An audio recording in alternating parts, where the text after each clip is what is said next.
Hello दोस्तों, आपका स्वागत है एक और इंफ्रा की बात के एपिसोड में। हमेशा की तरह इस बार भी आपके लिए हफ्ते की इंफ्रा और टेक से जुड़ी खबरें लेकर आया हूं। तो बिना किसी देरी के चलते हैं अपनी पहली न्यूज की तरफ। दोस्तों, पहली खबर निकल के आ रही है ईवी चार्जिंग इंफ्रा से। टीवीएस मोटर जियो बीपी के साथ हाथ मिला रही है ईवी चार्जिंग इंफ्रा को मिलकर डेवलप करने के लिए। जियो बीपी एक पार्टनरशिप है इंडियन कंपनी और ब्रिटिश कंपनी के बीच। ये साथ में मिलकर ऑल ओवर इंडिया में ईवी चार्जिंग स्टेशन इंफ्रा को डेवलप कर रहे हैं। अब इनके साथ मिलकर भारत की one of the biggest two wheeler maker TVS motor भी पार्टनरशिप कर रही है। टीवीएस मोटर के आने से 2 और 3 व्हीलर के लिए भी चार्जिंग स्टेशन बनाए जाएंगे ताकि टीवीएस के कस्टमर को आसानी से जियो बीपी के लार्ज स्केल चार्जिंग नेटवर्क का एक्सेस मिल सके। इलेक्ट्रिक व्हीकल को लेकर टीवीएस ने भी अपनी तैयारी पूरी कर ली है। इसके लिए टीवीएस ने एक नई कंपनी बनाई है जो सिर्फ इलेक्ट्रिक व्हीकल की मैन्युफैक्चरिंग करेगी। ये एक और अच्छी न्यूज है ईवी सेक्टर के लिए। टीवीएस अभी तक 12,000 यूनिट सोल्ड कर चुकी है अपने हाई स्पीड ईवी स्कूटर की जब से इसकी लॉन्चिंग हुई है, और जल्द ही टीवीएस 3 व्हीलर के लिए भी मैन्युफैक्चरिंग चालू कर देगा। अगली न्यूज निकल के आ रही है बेंगलुरु पेरिफेरल रिंग रोड से। बीडीए ने एक ग्लोबल टेंडर निकाला है 8 लेन 74 किलोमीटर के एक्सप्रेसवे को डेवलप करने के लिए। बेंगलोर डेवलपमेंट अथॉरिटी बीडीए जो एक नोडल अथॉरिटी है, इन्होंने अप्रैल के स्टार्टिंग में एक ग्लोबल टेंडर फ्लोट किया है 74 किलोमीटर के पेरिफेरल रिंग रोड को डेवलप करने के लिए through public private partnership. Peripheral ring road को 100 मीटर चौड़ी सड़क के साथ 73.50 किलोमीटर के हिस्से के रूप में डेवलप करने की योजना है। पूरा होने पे ये Hessarghatta road, Bellary road, Hennur road, old Madras road, Hoskote road और सरजापुर रोड के माध्यम से तुमकुरू और होसूर रोड को कनेक्ट करेगा। अगली न्यूज निकल के आ रही है इंडियन रेलवे से। दोस्तों, इंडियन रेलवे ने फ्रेट लोडिंग के मामले में एक नया रिकॉर्ड बनाया है। फाइनेंशियल ईयर 2022 के एंड तक इंडियन रेलवे ने 1400 एमटी से ज़्यादा कार्गो को कैरी किया है, जो कि 15% ज़्यादा है फाइनेंशियल ईयर 2020-21 से। इस मामले में भारतीय रेलवे का नया मंत्र है हंग्री फॉर कार्गो। दोस्तों, ये तो अभी कुछ नहीं है। जैसे जैसे डेडिकेटेड फ्रेट कॉरिडोर का विकास होगा वैसे वैसे ये आंकड़ा और बढ़ने वाला है। जो लोडिंग कार्गो है इसमें सबसे बड़ा योगदान रहा है कोयले का, और दूसरे नंबर पे रहा है सीमेंट। हमारा ये ड्रीम होना चाहिए कि जो नंबर 1 पे कोल है उसको इलेक्ट्रॉनिक आइटम से रिप्लेस किया जाए।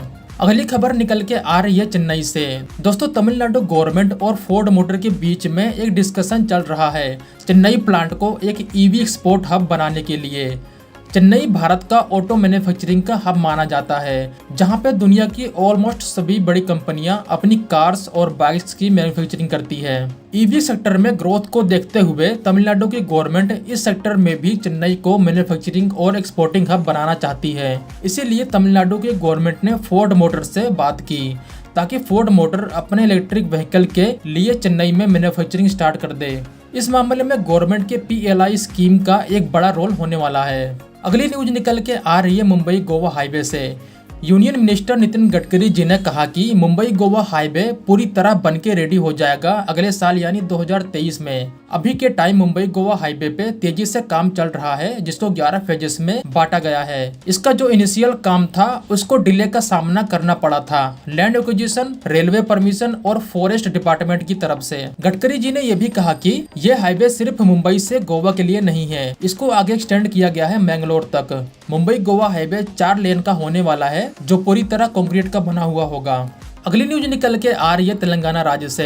दोस्तों, L&T इंडिया का सबसे ऊंचा हॉस्पिटल बनाने जा रहा है तेलंगाना के वरंगल में। भारत की one of the biggest construction company L&T ने कॉन्ट्रैक्ट सिक्योर किया है तेलंगाना गवर्नमेंट की ओर से डेवलप करने के लिए super speciality hospital eight Warangal, जिसमें 1750 बेड की सुविधा होगी। जब यह हॉस्पिटल बन के रेडी होगा तो ये one of the biggest hospital बन जाएगा with modern facility in the state. 1750 bed वाले इस हॉस्पिटल को 23 मंजिला का बनाया जाएगा।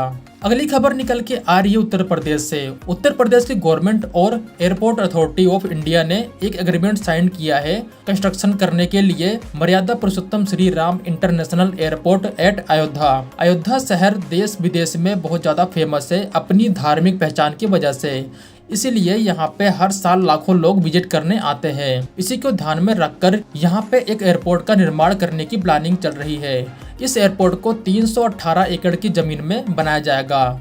318 में से 86 एकड़ की जमीन उत्तर प्रदेश की गवर्नमेंट जल्द ही प्रोवाइड करने वाली है। पहले बुलेट ट्रेन और अब एयरपोर्ट। इसके साथ ही अयोध्या उन गिने चुने शहरों में आ जाएगा जिसके पास एयरपोर्ट और बुलेट ट्रेन दोनों की कनेक्टिविटी है। आने वाले दिनों में अयोध्या में निवेश भी बढ़ेगा।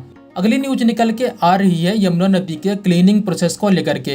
दोस्तों, साल के एंड तक एशिया का सबसे बड़ा सीवरेज ट्रीटमेंट प्लांट ओपन कर दिया जाएगा ओखला में, जो एक मेजर रोल प्ले करेगा यमुना नदी की सफाई में। जल शक्ति मिनिस्टर गजेंद्र सिंह जी ने इस प्रोजेक्ट साइट का दौरा किया, जो 564 मिलियन लीटर सीवरेज ट्रीटमेंट की क्षमता रखता है। दोस्तों, आज भी हमारी नदियों में लाखों लीटर सीवरेज छोड़ा जाता है बिना ट्रीटमेंट के, जो कि एक मेन सोर्स है नदियों को गंदा करने के लिए। इस तरह के ट्रीटमेंट प्लांट से इसमें बहुत हद तक रोक लगेगी। अगली खबर निकल के आ रही है ढोलेरा स्मार्ट सिटी से। दोस्तों, ढोलेरा में टाटा पावर रिन्यूएबल ने 300 मेगावाट के सोलर प्लांट को कमीशन कर दिया है। यानी ढोलेरा को इनिशियली पावर देने के लिए पावर प्लांट बनके रेडी हो चुका है, और वो भी रिन्यूएबल सोर्स से।